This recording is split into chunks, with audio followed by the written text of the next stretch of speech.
الحمد لله كفى وسلام على عباده الذين اصطفى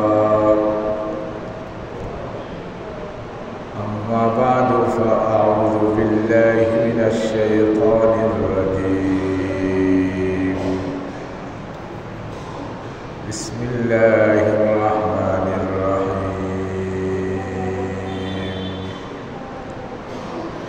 قل يا عبادي الذين أسرفوا على أنفسهم لا تقنطوا من رحمة الله إن الله يغفر الذنوب جميعا إنه هو الغفور الرحيم صدق الله مولانا العظيم.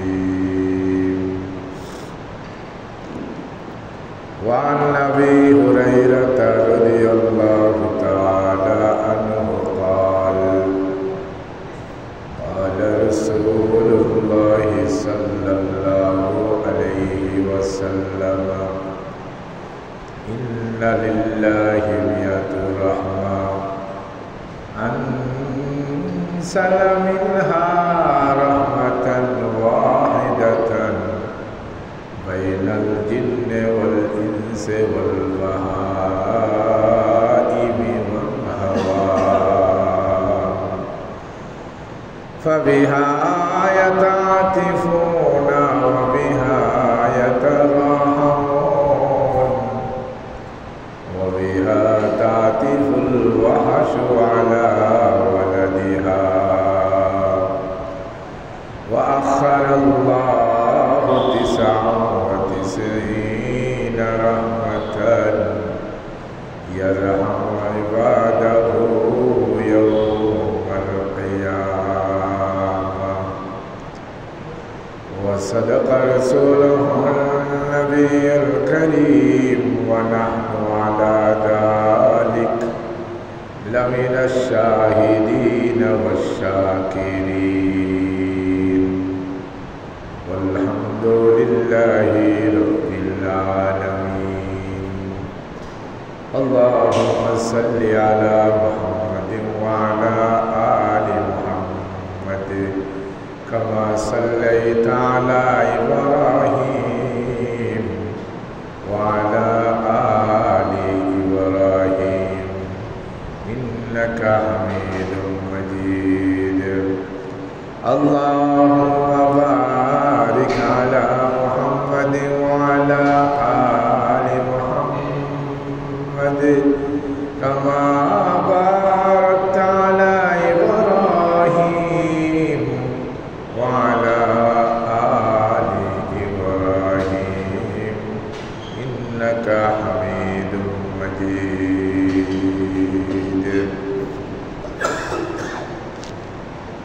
আলহামদুলিল্লাহ আল্লাহ পাক রব্বুল আলামিনের অনুগ্রহ মেহেরবানি আল্লাহ আমাদের প্রতি দয়া করেছেন, ভালোবেসেছেন। আজ পবিত্র জুমার দিনে আল্লাহর হুকুম সালাতুল জুমা আদায় করার উদ্দেশ্যে তারই পবিত্র গৃহে নামাজের অপেক্ষায় বসার সুযোগ আল্লাহ দিয়েছেন, আমাদেরকে আল্লাহর ঘরে এনেছেন। এই জন্য আল্লাহর দরবারে শুকরিয়া আদায় করি আলহামদুলিল্লাহ। কোরআনে কারীমের ছোট্ট একটি আয়াতে কারিমা আমি তেলাওয়াত করেছি, সাথে সাথে সরকারে দু জাহান সৈয়দুল মুরসালিন রহমতুল্লিল আলামিন জনাবে মুহাম্মদ রাসূলুল্লাহ সকলে পড়ি সাল্লাল্লাহু আলাইহি ওয়াসাল্লামের অসংখ্য গগনিত হাদিস থেকে ছোট্ট একটি হাদিস আমি তেলাওয়াত করেছি।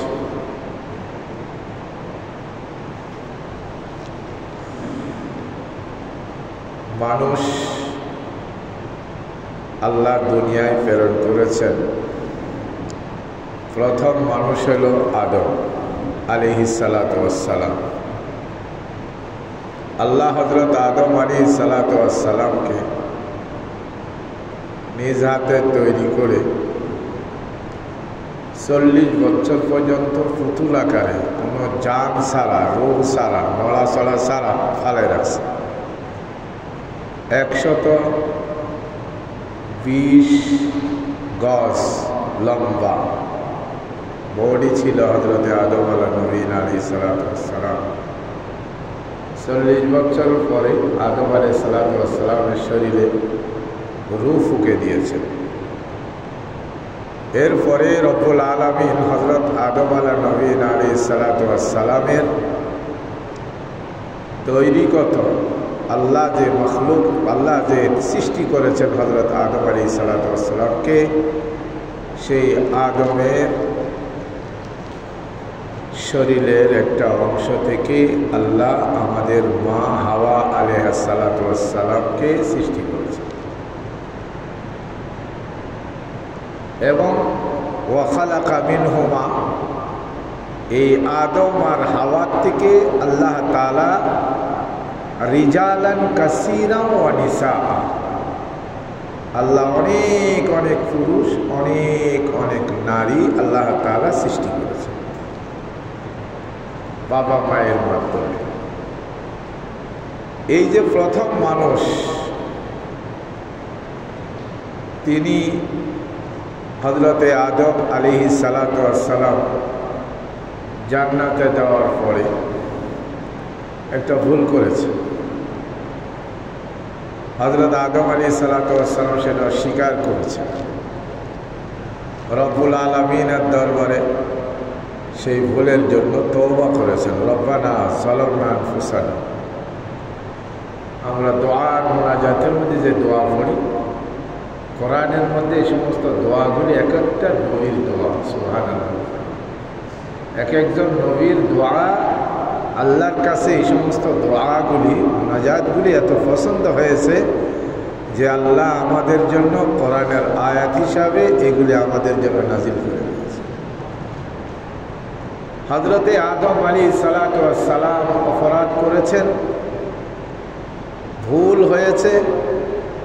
এই জন্য হযরত আদম আলাইহিস সালাতু ওয়াস সালাম আল্লাহর দরবারে কেঁদেছেন, রব্বানা যালামনা আনফুসানা ওয়া ইল্লাম তাগফির লানা ওয়া তারহামনা লানাকুনান্না মিনাল খাসিরিন। রব্বানা, ও মাবুদ, যালামনা আনফুসানা,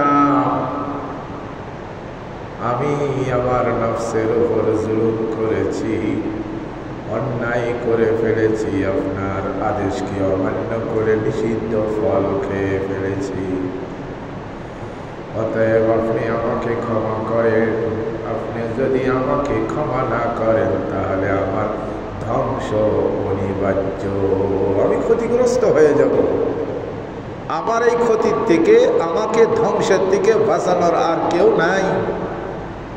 আপনি আমাকে ধ্বংস করেন না, আপনি আমাকে ক্ষতিগ্রস্তের মধ্যে ফেলেন না। আল্লাহ, ভুল হয়েছে, স্বীকার করছি তো, এই জন্য তোমার কাছে তো তওবা করছি। আল্লাহ হযরত আদম আলাইহিস সালাতু ওয়াস সালামের তওবাকে কবুল করেছেন। সুবহানাল্লাহ। এই জন্য বলা হয় আউয়ালুন নাসি আউয়ালুন নাসিন। নাসুল শব্দের অর্থ হলো আরবি ভাষার মধ্যে ভুললেওয়ালা, যে ভুলে যায়, ভুলে যায়। মানুষ বড় ভুললেওয়ালা, কারণ ভুললেওয়ালা বাবার সন্তান তো আমরা। আদম আলাইহিস সালাতু ওয়াস সালামকে আল্লাহ যে বলেছিলেন, ওয়ালা তাকরাবা হাদিহিশ শাজারা ফাতাকুনা মিনাজ জালিমিন, হে আদম আর হাওয়া, তোমরা জান্নাতে আরামে থাকো, খাও পিও, ঘোরাফেরা করো, কিন্তু খবরদার এই নিষিদ্ধ গাছের কাছে যায়। এটা ছিল আল্লাহ রাব্বুল আলামিনের নির্দেশ। ভুলে গেছে, আরেকজনের প্রতারণায়, শয়তানের ধোঁকায়, শয়তানের প্রতারণায় ভুলে গেছে। এই জন্য আরবিরা বলে, আরবিতে একটা প্রবাদ বাক্য আছে, আউয়ালুন নাসে আউয়ালুন নাসিন, প্রথম মানুষই প্রথম ভুল করে দিয়েছে। এই জন্য আদম সন্তানের ভিতরে গলতি হবে, ভুল হবে, গুনাহ হবে, পাপ হবে। মানুষের থেকে অন্যায় হওয়া, গুনাহ হওয়া, পাপ হওয়া, ভুল হওয়া, এটা একবারে মানুষের জন্মগতভাবে, মানুষের সৃষ্টিগতভাবেই আল্লাহ এটা দিয়ে দিছে, করবেই। এটা কিন্তু অন্যায় না, হয়ে যাবে। কিন্তু রব্বুল আলামিন বলেন, হয়ে যাওয়ার পরে যাদের বড় নবীরা, আম্বিয়ায়ে কেরাম আলাইহিমুস সালামের যখন ভুল হয়ে গেছে, কি করেছে সেটা দেখো। ভুল হবে, হতে পারে তোমরাও যখন ভুল করবা, তো আম্বিয়ায়ে কেরাম আলাইহিমুস সালাম যেই ভুল করার পরে যেই কাজটা করেছে, তোমরাও সেটা করো, সেটা হলো তওবা করো। এই জন্য আল্লাহর নবী ইরশাদ করেন, قال النبي صلى الله عليه وسلم التائب من الذنب كمن لا ذنب له। আল্লাহর নবী ইরশাদ করেন, কোন ব্যক্তি কোনো গুনাহ করার পরে, কোনো পাপ করার পরে, কোনো অন্যায় করার পরে রব্বুল আলামিনের কাছে যদি তওবা করে, মাফ চায়, ও আল্লাহ আমি পাপ করেছি, গুনাহ করেছি, অন্যায় করেছি, তুমি আল্লাহ আমাকে মাফ করিয়া দাও। এই মাফ চাওয়ার পরে আল্লাহ এমনভাবে তার গুনার দাগটাকে মিটায় দেবে যে সে কোনোদিন গুনাহ করেছে এর চিহ্ন পর্যন্ত কলবের মধ্যে, অন্তরের মধ্যে থাকবে না, মুছে দিবে। আমরা অনেক সময় ব্ল্যাকবোর্ডের মধ্যে চক দিয়ে লেখার পরেও যদি মুছে দিই, তাও একটু সাদা সাদা দেখা যায়। আল্লাহ বলেন, এর থেকেও পরিষ্কার করে দিবেন। আমার কলবের মধ্যে যে গুনাহের ছাপ লেগেছিল, পাপ, এই তওবা করার বদৌলতে আল্লাহ আমার অন্তর থেকে এমনভাবে গুনার দাগকে মুছে দিবে, যেটা কোনোদিন গুনাহ করেছে এটার নিশানা পর্যন্ত পাওয়া যায়। সুবহান। এই জন্য মানুষের ভুল হবে, গুনাহ হবে, পাপ হবে। মানুষের যখন পাপ হয়ে যায়, গুনাহ হয়ে যায়, তখন রব্বুল আলামিন ডাক দেয়, তুমি তওবা করো, আমার কাছে ফিরে আসো, আমার কাছে ওয়াদাবদ্ধ হও, লজ্জিত হও এবং সামনে আর কোনোদিন করবা না বলে ওয়াদাবদ্ধ হও। তো আমি আল্লাহ তোমার কৃত অপরাধকে, তওবাকে আমি মাফ করে দিব। সুবহানাল্লাহ। বলে হুজুর কট্টুক হলে মাফ করবেন, কোনো সীমা নাই।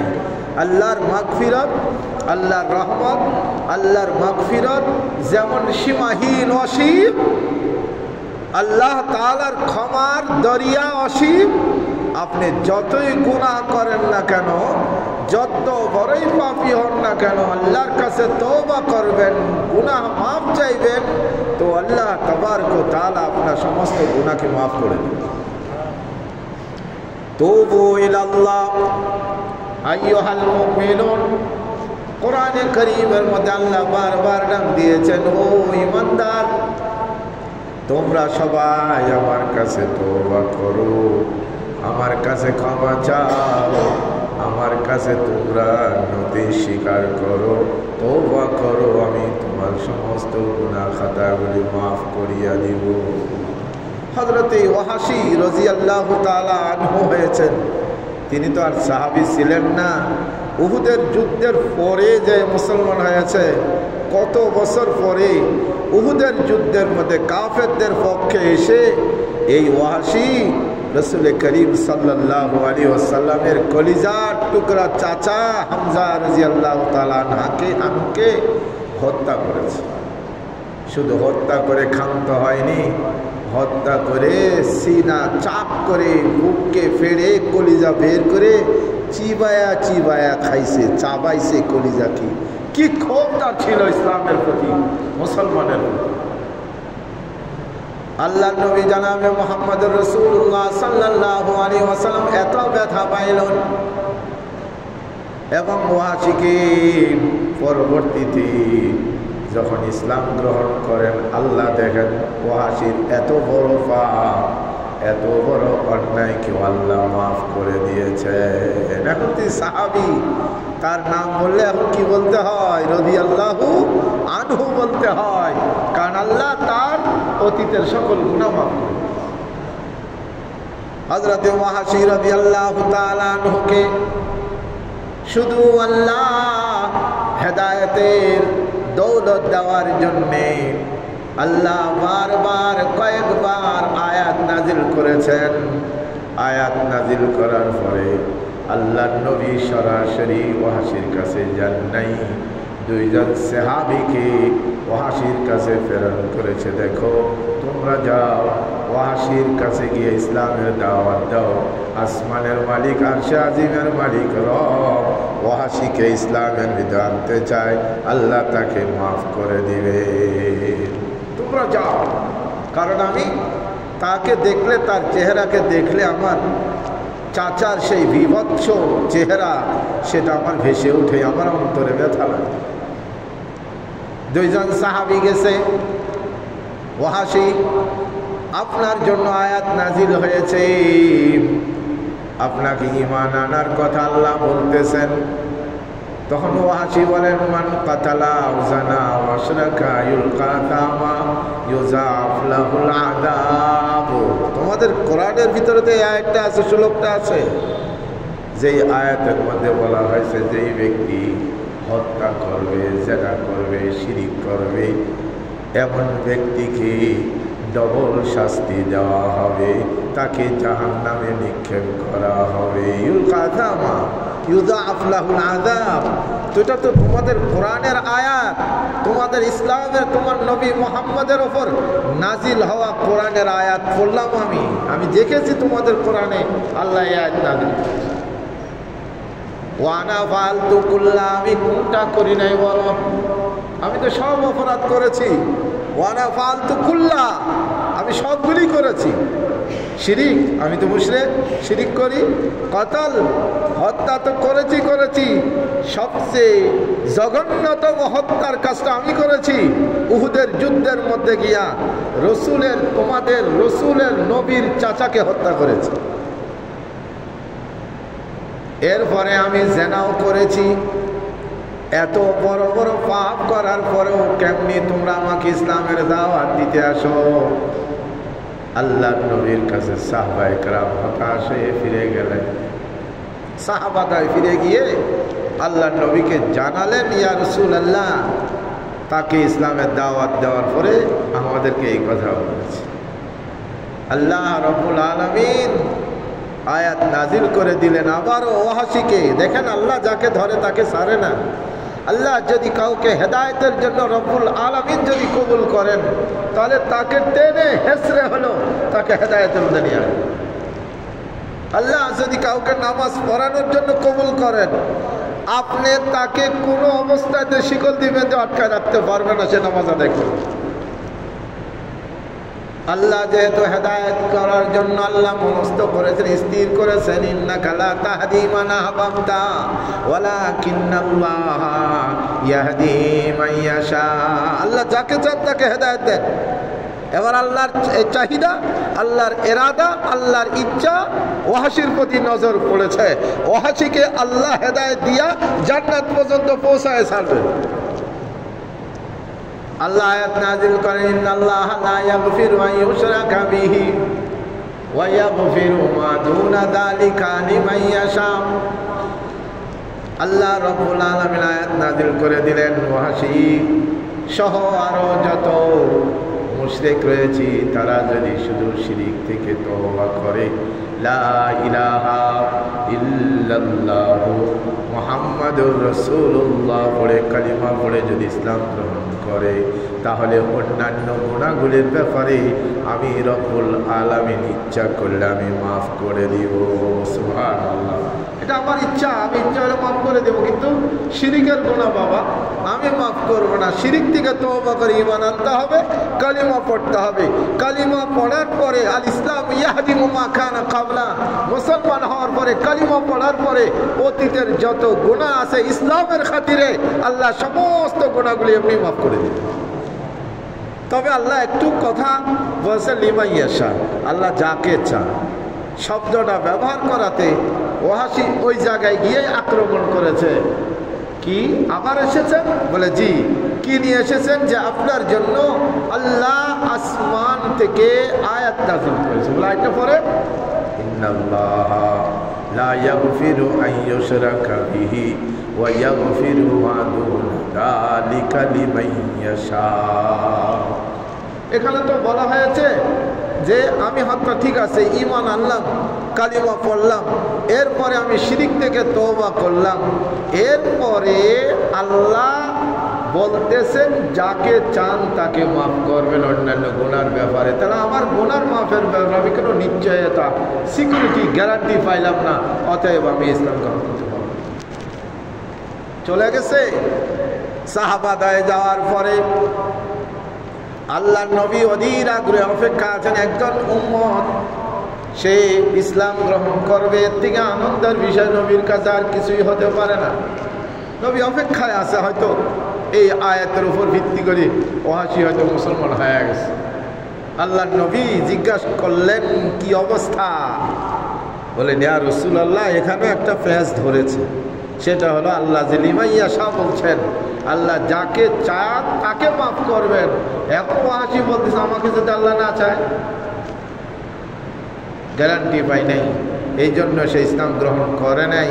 আমরা ফিরে এসেছি ঠিক ওই মুহূর্তে আল্লাহ পাক রব্বুল আলামিন নবী পাক সাল্লাল্লাহু আলাইহি ইসলামের উপর এই আয়াত নাযিল করে দিলেন, কুল ইয়া ইবাদিয়াল্লাযীনা আসরাফু আলা আনফুসিহিম লা তাকনাতু মির রাহমাতিল্লাহ ইন্নাল্লাহা ইয়াগফিরু যুনুবা জামিআ ইন্নাহু হুয়াল গফুরুর রহিম। আল্লাহ আয়াত নাযিল করে দিলেন, কুল ইয়া ইবাদ, কুল ইয়া ইবাদি আল্লাযীনা আসরাফু আলা আনফুসিহিম। আল্লাহ বলেন এই ওয়াহাশী সহ আরো যত পাপী আছো, যত গুনাহগার আছো, যত নাফরমান আছো, যদি পদ্ধতি ইসলামের তরিকা বিধান অনুযায়ী তুমি কুফরি অবস্থায় যত বড় বড় পাপ করে থাকো না কেন, তুমি যদি তওবা করে ঈমান আনো, খালেস ঈমানকে যদি খালেস মানাও, তাহলে ও আমার বান্দা বান্দি, তোমরা আমার রহমত থেকে হতাশ হয়ো না।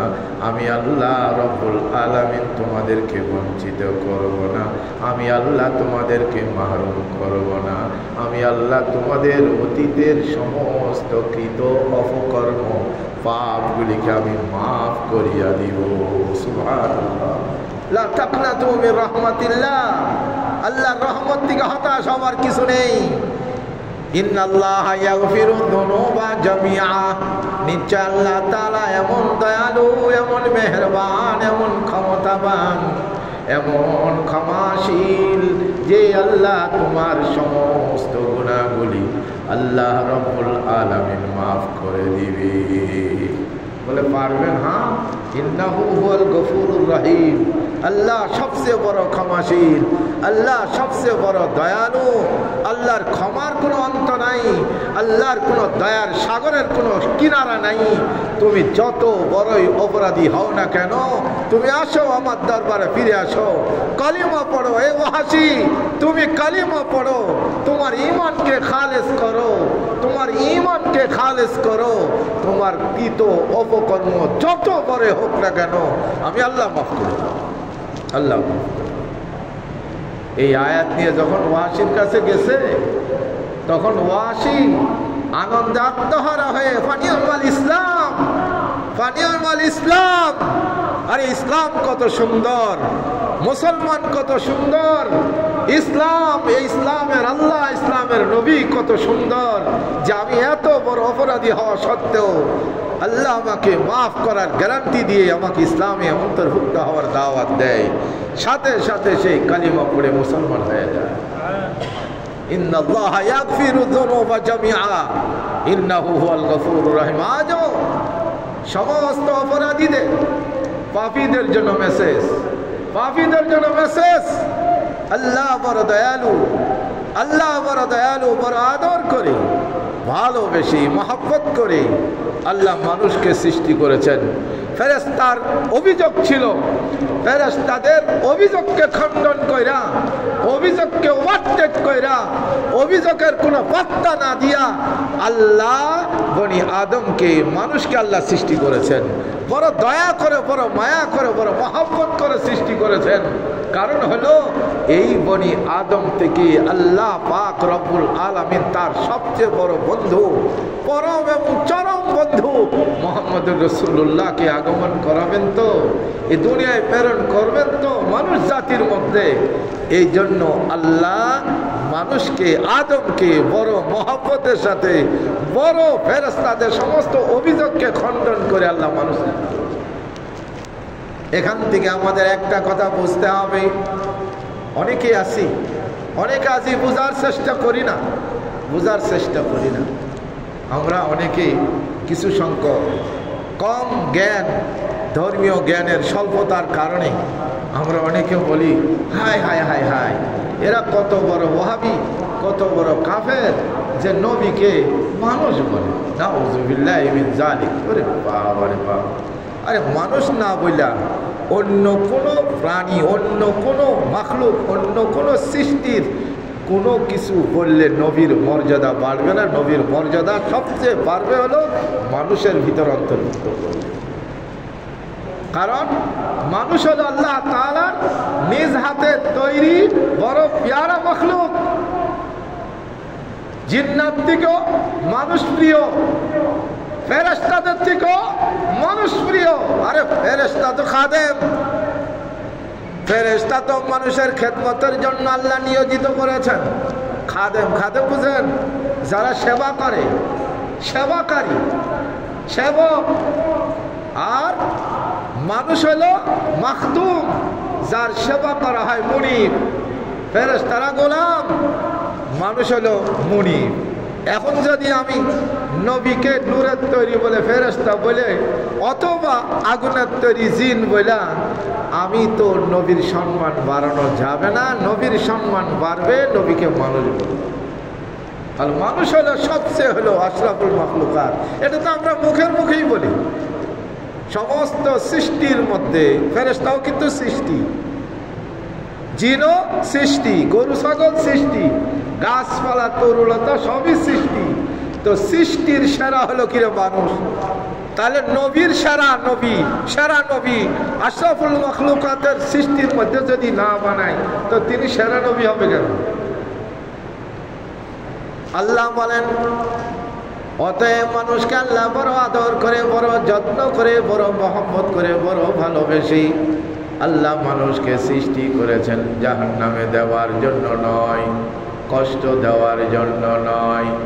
এজন্য কোনো মানুষ যদি নিজের অন্যায় অপরাধ করতে করতে নিজেকে জোর করে টেনে টেনে নিজেকে জাহান্নামের গর্তের দিকে নিয়ে যায়, রব্বুল আলামিন তাকে টেনে টেনে জাহান্নামের গর্ত থেকে বাঁচিয়ে জান্নাতের নিয়ামতের দিকে আনার জন্য আল্লাহ রব্বুল আলামিন বিভিন্ন সূরত তার কাছে পাঠায় দেয়। কোনো বক্তার ওয়াজের মাধ্যমে হোক, কোনো তাবলীগওয়ালার তাবলীগের মাধ্যমে হোক, কোনো হক্কানি পীরের মুরিদের মাধ্যমে হোক, অথবা মসজিদের খতিব সাহেবের বয়ানের মাধ্যমে হোক, যে কোনোভাবে তাকে বুঝিয়ে আল্লাহ জাহান্নাম থেকে টেনে জান্নাতের পথে আনার ব্যবস্থা করিয়া দেয়। এটা আল্লাহ চান যে প্রতিটা মানুষ আল্লাহর কাছে ফিরে আসুক, জাহান্নাম থেকে বেঁচে যাক, জাহান্নামে হয়ে যাক। হাদিসের মধ্যে আসছে, কোন গুনাহগার, কোন অপরাধী, কোন পাপী যখন নাকি গুনাহ থেকে তওবা করে, রব্বুল আলামিনের দরবারে হাত তুলে চোখের পানি ছেড়ে দেয়, আল্লাহ এত আনন্দিত হয়, এত আনন্দিত হয়। কোনো মা যদি তার সন্তান হারিয়ে যাওয়ার পরে একেবারে আশা ছেড়ে দিয়েছিল আর সন্তান কখনো ফিরে আসবে না, হঠাৎ করে বেশ কয়েক বছর পরে এসে যে দরজায় যদি ডাক দেয় মা বলিয়া, মা যেরকম আনন্দিত হয় তার থেকেও বেশি ওই আল্লাহ ভোলা গুনাহগার নাফরমান বান্দা বান্দির প্রতি আল্লাহ আরো বেশি খুশি হয়ে যায়। আল্লাহর দয়া, আল্লাহর নবীর দয়া, উম্মতের প্রতি আল্লাহর দয়া বান্দা বান্দীদের প্রতি দুনিয়ার সকল মানুষের দয়ার থেকে, বাবা মা থেকে নিয়ে সবার দয়ার থেকে সবচেয়ে বেশি দয়া হলো আল্লাহর অনুগ্রহ, আল্লাহর দয়া হলো এই বান্দা বান্দীর। হযরতে আবু হুরায়রা রাদিয়াল্লাহু তাআলা আনহু থেকে হাদিস পড়েছি, আন আবি হুরায়রা রাদিয়াল্লাহু তাআলা আনহু قال قال رسول الله صلى الله عليه وسلم إن لله مئة رحمة أنزل منها رحمة واحدة بين الجن والإنس والبهائم والحوام। আল্লাহ বলেন, রাসূল করিম সাল্লাল্লাহু আলাইহি ওয়াসাল্লাম বলেন যে রব্বুল আলামিনের কাছে 100 প্রকার মানে 100 শাখা রহমতের একটা ভান্ডার রয়েছে, যার শাখা হলে 100টা, 100 ডালা বিশিষ্ট রব্বুল আলামিনের জন্য দয়া। তার মধ্যে শুধু একটা শাখা, একটা দয়া, একটা অংশ আল্লাহ পৃথিবীর মধ্যে নাজিল করেছেন, যেই পৃথিবীর মধ্যে জিন, মানুষ এবং জানোয়ার, কীট পতঙ্গ সহ যারা একে অপরকে ভালোবাসে, যেমন জানোয়ার গরুর বাচ্চাকে তার গাভী ভালোবাসে, এরকম যত আছে মা মানুষ হইয়া তার সন্তানকে যেমন ভালোবাসে, এগুলি সব হলো আল্লাহ রব্বুল আলামিনের 100 ভাগের 1 ভাগ রহমতের উসিলায় গোটা দুনিয়ার মধ্যে এত প্রেম, এত ভালোবাসা, এত মহব্বতের কারবার চলতেছে। আর বাকি 99 ভাগ রহমত আল্লাহর কাছে রেখে দিয়েছেন। সুবহানাল্লাহ। তাহলে আল্লাহ কত বড় রহমত আর দয়ার মালিক। আল্লাহ 100 ভাগের শুধু এক অংশ, একটা অংশ পৃথিবীর মধ্যে আল্লাহ নাজিল করে দিলেন, বাইনাল জিন্নে ওয়াল ইনসি ওয়াল বাহাইম ওয়াল হাওয়াম। বাকি ওয়াখারাল্লাহু 99 ইয়ারহামু বিহা ইবাদাহু ইয়াউমাল কিয়ামাহ। বাকি এটা তো দুনিয়ার মধ্যে সামান্য, বাকি আরো 99 ভাগ রহমত আল্লাহ বান্দা বান্দীদের ওপর করবেন বলে আল্লাহ রিজার্ভ রেখে দিয়েছেন। সুবহানাল্লাহ, সুবহানাল্লাহ। একটু চেষ্টা করলে হয়ে যাবে। সামান্য যদি একটু চেষ্টা করি, একটু মেহনত করি, আল্লাহর রহমতের নজরে যদি আমি নিজেকে ফালাই দিতে পারি, আল্লাহর রহমতের দৃষ্টিতে যদি আমি এসে যেতে পারি, তো রব্বুল আলামিন সেই 99 ভাগ রহমতের মাধ্যমে, সেই চাদরের মাধ্যমে আল্লাহ আমাকে জাহান্নাম থেকে বাঁচিয়ে জান্নাত দিয়ে দিবে। আরে আমি আল্লাহ রব্বুল আলামিনের হক আদায় করে, আমি আল্লাহ রব্বুল আলামিনের শান আর মর্যাদা অনুসারে আমার দ্বারা কি ইবাদত করা সম্ভব? আমি কি পারবো?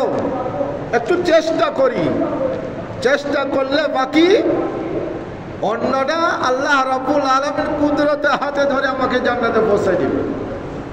কিন্তু আমি কিন্তু জান্নাতের লাইনে আসারই চেষ্টা নাই, জান্নাতে যাওয়ার পথে সন্ধান করা কোনটা পথ এটাও জানতে রাজি নাই। তো আমি কেমনি জান্নাতে যাবো?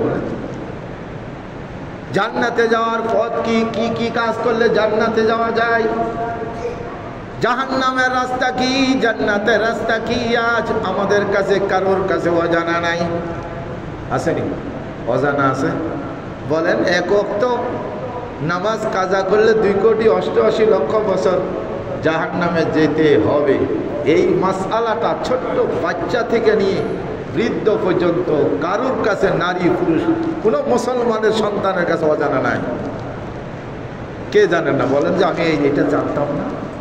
রব্বুল আলামিনের দরবারে গিয়ে বলতে হবে যে না আল্লাহ, আমি তো কোনোদিন শুনিনি যে নামাজ কাজা করলে এত বছর জাহান্নামে যাওয়া লাগবে, জাহান্নামের আগুনে জ্বলতে হবে।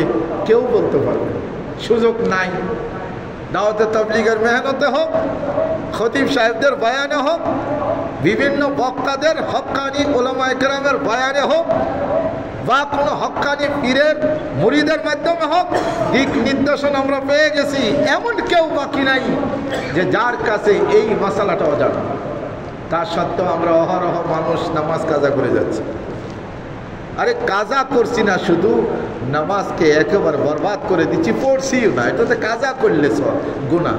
ইচ্ছা করে কাজা করলে মানে জোহরের নামাজকে জোহরের নামাজের রক্তে না পড়া আসরের সময় এসে অলসতা করে আসরে জামাত হওয়ার আগে আল্লাহ আকবার চাই লেখা জোহরের কাজা নামাজ পড়ছি গো আল্লাহ, একটু ঘুমাই গেছিলাম, অলসতা আছে। এইভাবে পড়লে এই অলসতার কারণে ইচ্ছা করে কাজা করলে তাও যদি 2,88,00,000 বছর জাহান্নামের আগুনে জ্বলতে হয়, আর যদি মোটেই না পড়ে, পড়লই না, কাজাই করলো না, তাহলে তার কি অবস্থা? অতএব আজ জান্নাতের রাস্তা আর জাহান্নামের রাস্তা আমাদের প্রত্যেকটা মুসলমানের নারী পুরুষের সামনে স্পষ্ট।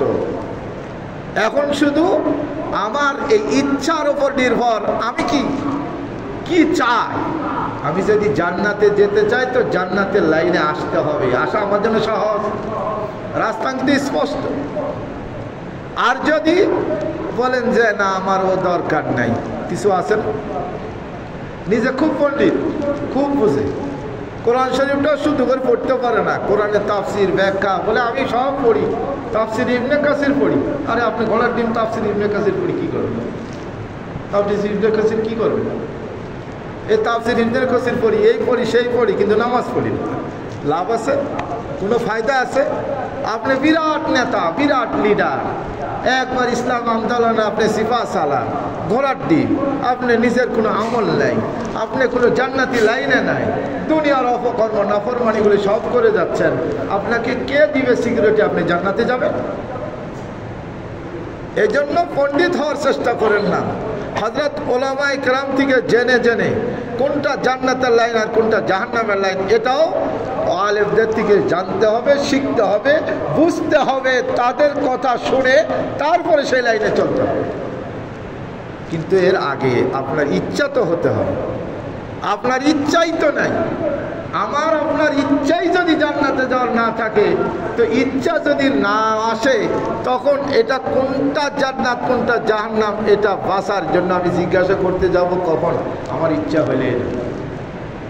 আজ সমাজের ভিতরে, মানুষের ভিতরে খোদাদ্রোহিতা, আল্লাহর নাফরমানি এমনভাবে বদ্ধমূল হয়ে গেছে, মানুষের রন্ধে রন্ধে পৌঁছে গেছে।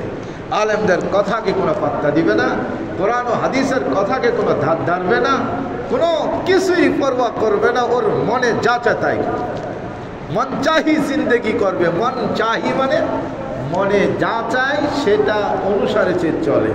এখন এটা মন চাচ্ছে এটাই করলো, আবার কতক্ষণ পর ওইটা মন চাচ্ছে ওইটা করে, এই মন চাহি জিন্দেগি, এরাই হবে জাহান্নাম। অতএব জান্নাতে যেতে হলে রব চাহি জিন্দেগি করতে হবে। রব চাহি মানে আল্লাহ যেভাবে চান, আল্লাহর মর্জি অনুযায়ী আমার জিন্দেগি যদি করি, রব চাহি জিন্দেগি করনেওয়ালা যারা রব চাহি জিন্দেগি করতে পারবো, আল্লাহর মর্জি মোতাবেক নিজের জীবনকে পরিচালিত করতে পারবো, তারা হবে জান্নাতি। আর যারা মন মুফতিকে, মনকে, মনের ইচ্ছাকে, নফসকে নিজের আমির বানিয়ে, নেতা বানিয়ে তার কথা মোতাবেক যারা চলবো, তাদেরকে মনে রাখতে হবে আমি জাহান্নামের দিকে এগিয়ে যাচ্ছি।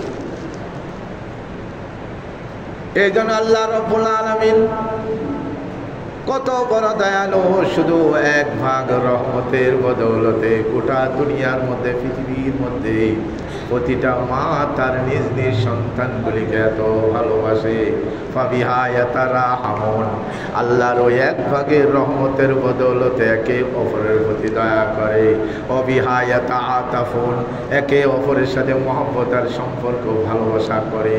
অবিহা তাতিফুল ওয়ালাদু আলা ওয়াহশিহা, অনুরূপ হিংস্র প্রাণী বাঘিনীও তার বাচ্চাকে এই মহব্বতের কারণে ভালোবাসে। আল্লাহর দেওয়া এক অংশ ভালোবাসা, আর বাকি ৯৯ ভাগ আল্লাহ আখিরাতের মধ্যে রেখে দিয়েছেন। রহমতে খোদাবন্দি, বাহানা জুয়ত, বাহানা জুয়ত, আল্লাহর রহমত হাসরের ময়দানে সামান্য সামান্য উসিলা দিয়া আল্লাহ যদি চান, আল্লাহ যদি তার জন্য দুনিয়ার মধ্যে এমন কিছু কাজ আমরা করি যেগুলির কারণে আল্লাহর দিলের মধ্যে লেগে গেছেন আপনি, এরপরে আল্লাহ আপনার ঢের হজ ঢের এত কিছু না দেখা আল্লাহ বলবেন তোমার সব কিছু রাখলাম, তোমার নামাজের আমি হিসাব নিলাম না, রোজারও হিসাব নিলাম না, তুমি এমন একটা আমল করেছো যেটা আমার খুব পছন্দ হয়েছে, আজকে তোমার ওই আমলের উসিলায় তোমাকে জান্নাত দিয়ে দিলাম। সুবহানাল্লাহ, সুবহান। 99 ভাগ রহমত আল্লাহ তাআলা এই বান্দা বান্দির প্রতি করার জন্য আখিরাতের মধ্যে আল্লাহ নিজের কাছে রিজার্ভ রেখেছে। আল্লাহ, কিয়ামতের ময়দানে এক ব্যক্তি হাজির হবে, 99 দপ্তর, দপ্তর মানে এক একটা দপ্তর হলো এই আসমান আর জমিনের মাঝখানে যে খালি জায়গা আছে ভরে যাবে একটা দপ্তর। দপ্তর মানে খাতা, আমলনামা 99টা হবে, মাশাআল্লাহ, একটাও তার মধ্যে সওয়াবের কিচ্ছু নাই, খালি গুনাহ আর গুনাহ গুনাহ। 99 দপ্তর গুনাহ হবে, আছে না? আল্লাহ এই জমিনের মধ্যে কত হতভাগা পুরা কপালি, সকাল থেকে সন্ধ্যা পর্যন্ত, সন্ধ্যা থেকে আবার সকাল পর্যন্ত একবার সুবহানাল্লাহ মুখ দিয়ে বাইরে হয় না। আছে কিনা এমন কুলাঙ্গার? তার আমলনামার মধ্যে বলে কি হবে, 24 ঘন্টার মধ্যে একবার সুবহানাল্লাহ বলা মুখ দিয়ে বাইরে হয় না। রাত দিন গায় বাজে কথা, গীবত, শেকায়েত, কোনোদিন নামাজ পড়াতে দূরের কথা, পশ্চিম দিকে কোনোদিন হুসুন খাই পড়ে কপালটা জমিনে লাগে নাই, এমনও হতভাগা আছে। পড়ে গেলেও পশ্চিম দিকে পড়ে না, উত্তর দিকে দক্ষিণ দিকে পড়ে যায়, কপাল যদি আবার সেজদায় লেগে যায়, এমনও হতভাগা মানুষ আছে। কিয়ামতের ময়দানে এমন এক ব্যক্তি যার 99 দপ্তরটা শুধু পাপ আর পাপে ভরা, রব্বুল আলামিন তাকে সামনে ডাকছে, আয় বান্দা তোর আমলের হিসাব নেওয়া হবে। বলে আল্লাহ বেইজ্জত করে কি লাভ, আমি তো জানছি আমার তো কোনো গুনাহ ছাড়া কোনো পুণ্য তো নাই, তো পাল্লার মধ্যে দুইটা অংশ, একটার মধ্যে গুনাহ আর একটার মধ্যে কি সওয়াব দেওয়া হবে, তো আমার তো সওয়াব নাই, তো মাপবেন কি? বলে না, আল ইয়াউমা লা তুজলামুনা ফাতিলা। কোরআনে আল্লাহ বলেছেন কাহারও ওই খেজুরের আটির ওপর, খেজুর খাওয়ার পরে খেজুরের আটিটা শুকাইলে সাদা একটা আবরণ হয়, এটা খুব ওজনই হয় নাকি না? এটা ওজন, ওটা ওজনে আসবে আঁশটা। আল্লাহ বলেন সেই আঁশ পরিমাণ খেজুরের আটির ওপরের আঁশ পরিমাণও আজকে কার ওপর বেইনসাফি করা হবে না, জুলুম করা হবে না।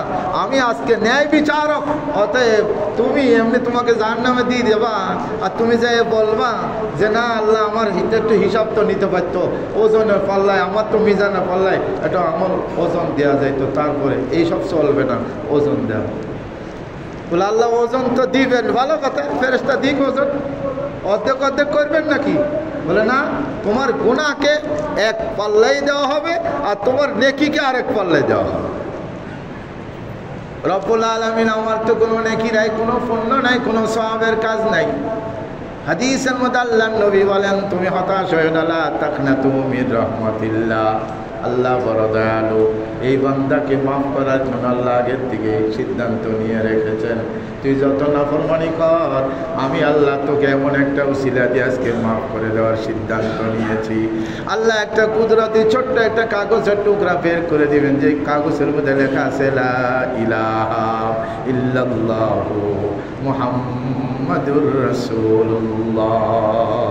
আল্লাহ বলেন নাও, তোমার যে ঈমান আছে, তোমার ঈমানের প্রতি আমি সন্তুষ্ট হইয়া তোমার ঈমানটা মজবুতির কারণে, তোমার ঈমানের কারণে আমি কবুল করে তোমার ঈমানকে আমি গ্রহণযোগ্য করে এই আমলটা দিলাম, এটা দাও নেকির পাল্লায়, আর বাকি 99 দপ্তর দাও বদির পাল্লায়। ও তো বেচারা একটু সামান্য একটু ছোট্ট কাগজ, কিন্তু এটা ছোট্ট একটা কাগজ হইতে পারে যেখানে লা ইলাহা ইল্লাল্লাহ ইসমে আজম আছে, যে ইসমে আজম, যে আল্লাহর নাম রয়েছে, সেই আল্লাহর নামের কি পাওয়ার, ওইটা দেওয়ার সাথে সাথে 99 দপ্তরের পাল্লাটা এত উঁচা হয়ে গেছে আর ওটা এত ভারী হয়ে গেছে, জমিনের সাথে লেগে গেছে, এটা ওপরে ওইটা ও তাড়াতাড়ি দৌড় দিছে যে আমার মাথার উপর চাপা পড়ে মরে যায়। আল্লাহ রব্বুল আলামিন তাকে এটা দেখায়, দেখো তোমার নেকির পাল্লা ভারী হয়ে গেছে, তুমি জান্নাতে চলে যাও। সুবহানাল্লাহ। আল্লাহ রাব্বুল আলামিন এই সমস্ত কিছু লীলা খেলা কিয়ামতের ময়দানে, হাসরের ময়দানে দেখাবেন। আল্লাহ তাআলার ভালোবাসার সেই বহিঃপ্রকাশ বান্দাকে যে কোনো উসিলায়, যে কোনো ভাবে আল্লাহ রাব্বুল আলামিন হয়তো কাউকে সুপারিশের মাধ্যমে, হয়তো কাউকে অন্য কোনো উসিলার মাধ্যমে, কাউকে হযরত তালিব ইলমদের মাধ্যমে, একটা তালিব ইলমের মাথায় হাত বুলিয়েছেন, তাকে আদর করেছেন, তাকে একটু নাস্তা করিয়েছেন, কোনো আলেমকে সালাম দিয়েছেন, মুসাফা করেছেন, মুআনাকা করেছেন, হতে পারে আল্লাহ আপনার এই আমলের বদৌলতে কিয়ামতের ময়দানে সেদিন আপনার নাজাতের ফয়সালা করে দেবেন। এই জন্য কোনো খারাপ কাজকে যতই ছোট হোক ছোট মনে না করা, আর যতই ছোট হোক কোনো নেক আমলকে ওটাকে ছোট মনে না করা, প্রত্যেক আমলগুলি নেক আমলগুলি বেছে বেছে করা, সকল প্রকার নাফরমানিগুলা থেকে বিরত থাকা। আপনি মনে করেন এটা তো একটা ছোট কাজ, একটা মোস্তাহাব কাজ, আরে মসজিদে আইসা 2 রাকাত তাহিয়াতুল মসজিদ, দুখুলুল মসজিদ, তাহিয়াতুল ওযু, আমার তো মনে হয় এটা তো নফল, পড়লেও কি না পড়লেও কি হতে পারে আল্লাহ আপনার এই 2 রাকাত নামাজের বদৌলতে জান্নাতের ফয়সালা হয়ে যেতে হবে। আপনি একটা টাকা, একটা ফকির, একটা গরিব মানুষ, ক্ষুধার্ত মানুষ রাস্তা দিয়ে লজ্জা, বংশীয় মানুষ হতো লজ্জার কারণে চাইতে পারছে, ক্ষুধার্ত, আপনি জানতে পারলেন ভাইজান আপনার বাড়ি কোথায়, অমুক জায়গায় সেন একটু বসে চা খাই, আপনি তাকে একটা পাউরুটি, একটা কলা খাওয়াই দিলেন, হতে পারে রব্বুল আলামিন আপনার এই কিঞ্চিত সামান্য একটা 5 টাকা 10 টাকার খরচের বদৌলতে আল্লাহ আপনার জন্য জান্নাতের ফয়সালা করে রাখবে। এই জন্য কোনো নেক আমল যতই ছোট হোক না কেন এটাকে ছোট মনে না করা, আর কোনো খারাপ কাজ যতই ছোট হোক না কেন এটাকে ছোট মনে না করা। এই জন্য আমরা যদি এভাবে করতে পারি তো হতে পারে আল্লাহ রব্বুল আলামিনের নজরে রহমতের মধ্যে আমরা যদি এসে যাই, আল্লাহ তাআলার রহমতের চাদরের মধ্যে, আল্লাহ তো আসমান থেকে আলিমুল গায়েব কাকে কাকে কোন কোন আমলের বদৌলতে, আল্লাহ তো যে কোনো আমলের বদৌলতে আপনাকে রহমতের চাদরে বেষ্টন করে নেবেন, আপনাকে জান্নাত হিসাবে আল্লাহ কবুল করে নেবেন।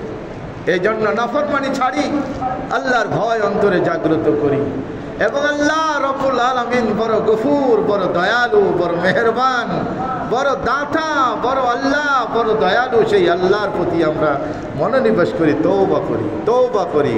প্রত্যেক নামাজের সময় আমরা তওবা করি, যে কোনো সময় তওবা করি। রাসূল সাল্লাল্লাহু আলাইহি ওয়াসাল্লাম দিনে 70 বার ইস্তেগফার পড়তেন, আস্তাগফিরুল্লাহ, আস্তাগফিরুল্লাহ। আজ আমাদের তওবা আর ইস্তেগফার বড় বেশি প্রয়োজন, কারণ আমরা বাড়িতে ঢুকলে পুরা পরিবারটাই, পুরা বাড়ির মধ্যে নাফরমানি, রাস্তাঘাটে যেখানে যাই সেখানে নাফরমানি, সব জায়গায় আমাদের গুনাহ, চোখের গুনাহ, মুখের গুনাহ, চোখের গুনাহ, হাতের গুনাহ, পায়ের গুনাহ, গুনাহ গুনাহ পুরা সমাজটাই গুনায় জর্জরিত, পাপে জর্জরিত। এই জন্য সর্বভক্তর মধ্যে তওবা করে নিজেকে পরিপাটি করে ঈমানের হালতে রাখার চেষ্টা করি, কারণ মওত কখন কোন অবস্থায় যে এসে যায় আমরা জানতেও পারবো না, বুঝতেও পারবো না। কিছুদিন আগেও একটা মৃত্যু, মানুষ মরণ করার একটা সিমটম আসতো, এখন এমন অবস্থা হয়েছে যে মৃত্যু বরণের কোনো সিমটম, যে মরবে সেও জানে না যে আমি এখন মরে যাব, এমন অবস্থা শুরু হয়ে গেছে মানুষের। একবার এরকম যে একটা অসুস্থ হয়েছি, দীর্ঘদিন চিকিৎসা করছি, বিছানা পড়ে আছে, এই সময় দিচ্ছে না আজরাইল, আজরাইলের এত সময় নাই, এনে খাটাক করে ধরে খাপ করে ধরে খাপ করে নিয়ে চলে যাচ্ছে। এই জন্য আমাদের সর্বভক্ত আমাদেরকে তৈরি থাকতে হবে। রাসূল করিম সাল্লাল্লাহু আলাইহি ওয়াসাল্লাম বলেছেন, সব সময় তুমি তোমাকে মৃত মনে করো এবং আল্লাহর হুকুমের উপর থাকো, কোন অবস্থায় 1 সেকেন্ডের জন্য তুমি নাফরমানি থাকো না। কারণ তুমি যখন নাফরমানি করতেছো, হতে পারে যদি আল্লাহ তাআলার ফয়সালা তোমার হায়াত শেষ হয় তো তোমার জান কিন্তু রহমতের ফেরেশতা করবে না, গজবের ফেরেশতা, জাহান্নামের ফেরেশতা এসে তোমার জান কবজ করে নিয়ে যাবে। আর তুমি যদি সেই সময় নেকির কাজের মধ্যে থাকো, নামাজের মধ্যে থাকলা, জিকিরের মধ্যে থাকলা, আল্লাহর ঈমানি হালো জিকির মৌখিক হতে পারে, অন্তরে জিকির হইতে পারে। অন্তরে জিকির অবস্থায় যদি আপনি থাকেন, তাহলে সেই অবস্থায় যদি আপনার জান কবজ করে তো মালাইকাতুর রহমা, জান্নাতি ফেরেশতা আপনার জান কবজ করে আপনাকে জান্নাতে নিয়ে যাবে। আল্লাহ আমাদের সবাইকে হার হালতের মধ্যে আল্লাহর ইয়াদ, আল্লাহ স্মরণ, আল্লাহর ভয় অন্তরে জাগ্রত করে দুনিয়ার জিন্দেগি করার তৌফিক ইনায়াত করুন, আমিন। ওয়া আখিরু দাওয়ানা আলহামদুলিল্লাহি রাব্বিল আলামিন। সুন্নাত জাগরিমা কি আছে কবলে জুমা সারা সুন্নাত আদায়।